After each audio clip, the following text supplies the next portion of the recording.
Hello and welcome back to Mr. Edelman's fantastic math class. Today we're going to continue talking about the geometric mean. Today we're going to find the sides of a triangle using the geometric mean. So let's take a look at theorem 7.3. It says, if the altitude is drawn from the vertex of the right angle of a right triangle to its hypotenuse, so I'm going from the right angle and across to the hypotenuse, then the measure of a leg of the triangle is the geometric mean between the measure of the hypotenuse and the measure of the segment of that hypotenuse adjacent to that leg. So let me sort of try to clarify that a little for you. Okay. So what this is saying is that in this triangle, it's a right triangle. Right here you can see the right triangle symbol, and I have an altitude.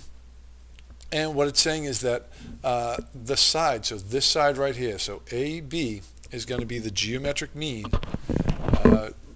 So if I set up my proportion, if you remember your proportion of geometric mean, and it's the geometric mean between the entire hypotenuse, so the entire hypotenuse is AC.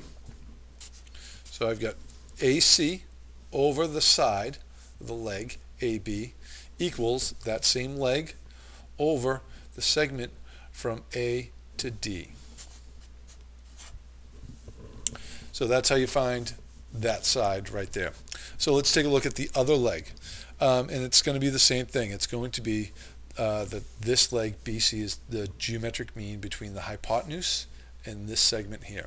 So let's take a look. So it's going to again be the hypotenuse, so AC, over the leg, which is BC, is going to equal that same leg, BC, over the segment from D to C. And that's one more way how to use the geometric mean to find parts of a triangle. So let's take a look at an example that we might use to do this. Okay. So we're going to use the hypotenuse and the segments of the hypotenuse. So if you look here, we're trying to find x and y of this triangle. So here's x and here's y. So we're going to have to set up two separate equations. So if we take a look at this, we said let's start by finding x. Okay, so x is this side here, and that's going to be the geometric mean between the entire hypotenuse, so from A to M, over the side AN, and that's going to equal again that side AN over just the segment from A to E. And let me solve this. Let's see how we do here. Okay, so AM, the entire thing, is 16 plus 9 over x, and that's going to equal x over AE, which is 16. Okay, so first thing I need to do is find out what the measure of the hypotenuse is, and that is 16 plus 9 is 25. So 25x over x plus 16, or x over 16. So now I'm going to cross multiply and get x times x, you should know, is x squared. And 25 times 16, I believe that is 400. And so now what I'm going to do is I'm going to take the square root of both sides. So I'll take the square root of that and the square root of that. And that's going to get me to where x equals 20.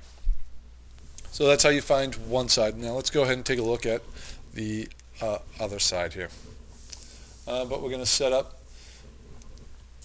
in a very similar fashion. So it's going to be the entire hypotenuse, AM, and that's going to be AM over the side, so NM, and that's going to equal the side again, NM,